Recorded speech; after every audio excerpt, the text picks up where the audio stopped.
오늘도 우중 가운데도 새벽을 깨우며 나오신 주님의 백성들에게 하나님의 한량한 은혜와 또 축복이 가득하기를 주의 이름으로 축복합니다. 이제 욥기의 마지막 결론 부분에 다다르고 있습니다. 오늘 말씀에 보면은 그토록 바라던 여호와 하나님의 응답이 나타나시죠.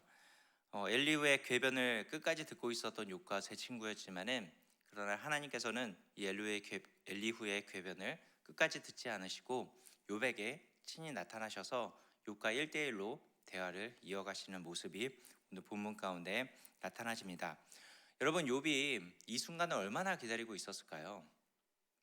아마 1절에 표현되어지고 있는 그때라고 했던 그 순간 욥의 심정이 어땠을까요? 욥의 모습을 한번 상상을 해보면 외적으로는 정말 볼품없는 모습이었을 것입니다. 또 내적으로는 지금 세 친구와 또 엘리후의 그 여러 공격들을 받으면서 굉장히 피폐해져 있었을 것이고, 또 자기 스스로에게는 하나님에 대한 풀리지 않는 의문들로 인해서 아마 그의 심령은 굉장히 영적으로 침체되어져 있는 모습을 볼 수 있었을 것입니다. 그런 상황에서 하나님께서 말씀으로 욥을 만나 주셨다면은 아마 그가 여지껏 경험해 보지 못했던 전율이 그 삶 가운데 나타나졌겠죠. 내적으로는 가슴 깊은 곳에서부터 터져 나오는 탄식과 또 울음과 기쁨과 환호 같은 수만 가지 감정이 그에게 들었을 것입니다.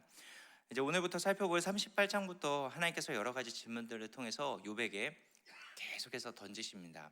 이 질문을 통해서 진짜 욥이 이 고난을 통해서 깨달았어야 할 하나님의 어떤 분인지에 대해서 하나님께서 하나씩 하나씩 차근차근 알려주는 모습이 나타나지게 되죠.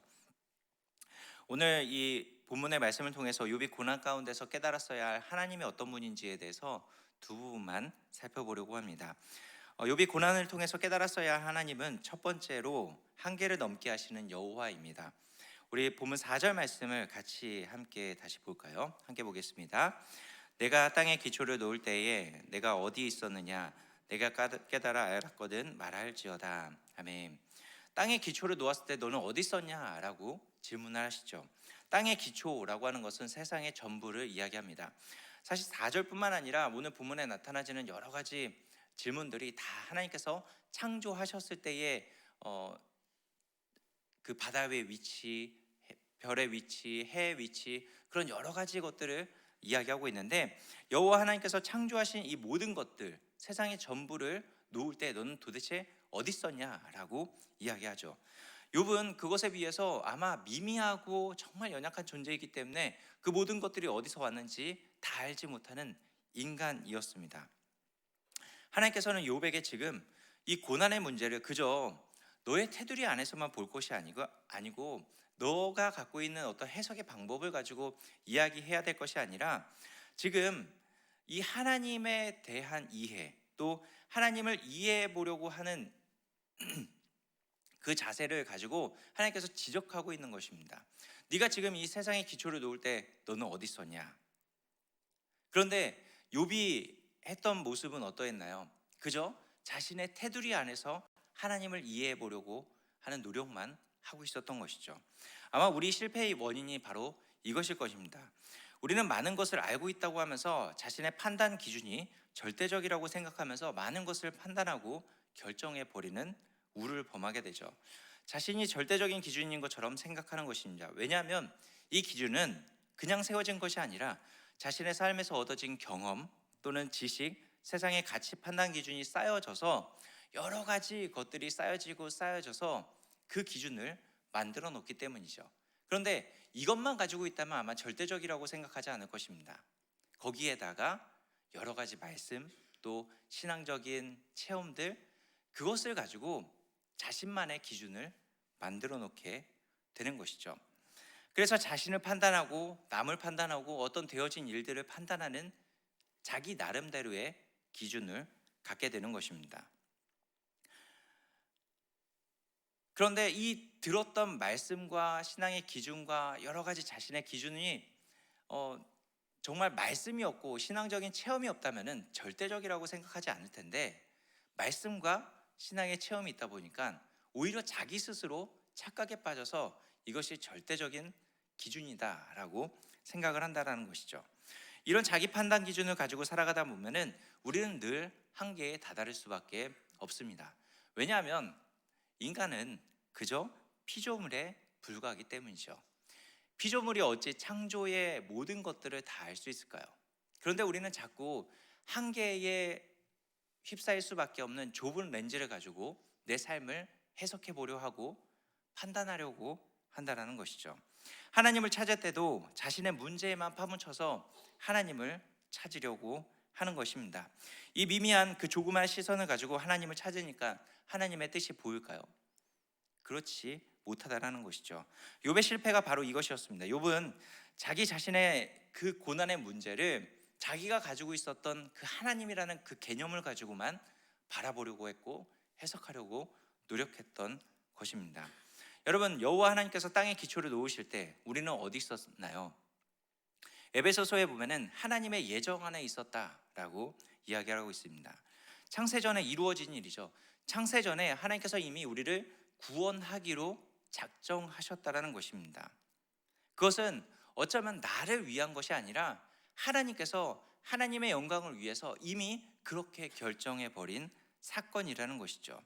그러기에 우리는 나의 뜻과 나의 길, 나의 존재라는 한계를 뛰어넘어서 이 하나님의 무한하신 계획하심이 무엇인지를 아는 자리로, 더 나아가서 이 하나님의 무한하신 그 계획하심 가운데 나를 맡기는 자리로 끊임없이 나아갈 수 있어야 되는 것입니다. 이것이 우리가 그리스도 안에서 새롭게 된 피조물의 모습이라는 것이죠. 내 뜻, 내 상황, 내 모습, 내 판단 기준으로 내 모든 삶을 다 영위해 나가고 경영해 가려고 하는 것이 아니라 하나님의 그 원대한 계획하심, 나는 알지 못하지만은 하나님께서 창조하신 그 창조의 원리를 가지고 나를 그렇게 이끌어가고 계시는 그 하나님의 뜻 가운데 나의 모든 것을 맡기는 자리로 나아가야 되는 것이죠. 그래서 보면 5절 6절 말씀을 보면 누가 도량법을 정했고 누가 그 줄을 띄었고 누가 주초를 세웠고 누가 모퉁이 돌을 놓았냐라고 끊임없이 물으시죠. 아마 우리는 대답할 수 있을 것입니다. 하나님이시죠. 누가 모든 경계를 정했냐라고 물으실 때 하나님이 하셨습니다 라고밖에 이야기할 수 없을 것입니다. 다 아는 문제죠. 그런데 우리가 만약에 막닥뜨리는 문제 앞에서는 어떤가요? 지금 고난당하고 있는, 또 우리가 지금 고민하고 있는 이 문제 앞에서 하나님께서 이 질문을 하신다면 우리는 어떻게 대답하겠습니까? 우리가 할 수 있는 대답은 딱 하나입니다. 모든 것은 다 하나님께서 하셨습니다. 그렇기 때문에 우리가 할 수 있는 것은 7절에서 이야기하고 있죠. 우리 7절 말씀을 같이 함께 볼까요? 7절입니다. 그때 새벽별들이 기뻐 노래하며 하나님의 아들들이 다 기뻐 소리 질렀느니라. 아멘. 왜 새벽별들이 기뻐 노래하고 하나님의 아들들이 다 기뻐 소리쳤을까요? 그게 하나님의 완전하심이기 때문입니다. 피조물들은 하나님께서 행하신 일들에 대해서 하나님 왜 이렇게 행하셨나요? 하나님 나는 이해되지 않는데 왜 이런 일들을 행하셨죠? 할 수 있는 자격이 없는 것입니다. 그저 하나님께서 별의 모습을 이렇게 만들어 놓으셨으면 가장 완벽한 별의 모습인 것이고 하나님께서 이렇게 측량하셨으면 그게 가장 완벽한 법이기 때문에 우리는 그저 그 되어진 일들을 보면서 하나님을 찬양할 수밖에 없고 기뻐 춤추며 하나님의 그 지혜와 완전하심과 권능과 영광에 대해서 하나님만을 칭송할 수밖에 없는 존재가 바로 우리라는 것이죠. 그것이 하나님의 완전한 지혜이고 그것이 완전한 하나님의 뜻이고 피조물인 우리가 그 창조주 앞에서 순복하면서 보일 수밖에 없는 모습이라는 것입니다. 여러분, 우리는 한계에 다다를 수밖에 없는 연약한 피조물입니다. 그러나 하나님께서는 우리와 늘 함께 하시면서 이 한계 가운데 갇혀 있는 삶이 아니라 하나님께서 만들어 놓으신 그 원대하심 가운데서 이 기쁨과 찬양과 영광을 나타내길 원하고 계신다는 것이죠. 하나님은 그래서 우리 한계를 뛰어넘어서 하나님의 무한하심 가운데 나아와 그 하나님의 무한하심을 누리길 원하는 여호와 하나님이십니다. 두 번째로 욥이 고난 가운데서 깨달았어야 할 하나님은 말씀을 이루시는 여호와입니다. 1절 말씀을 우리 같이 함께 다시 볼까요? 1절입니다. 그때 여호와께서 폭풍우 가운데 욥에게 말씀하여 이르시되 아멘.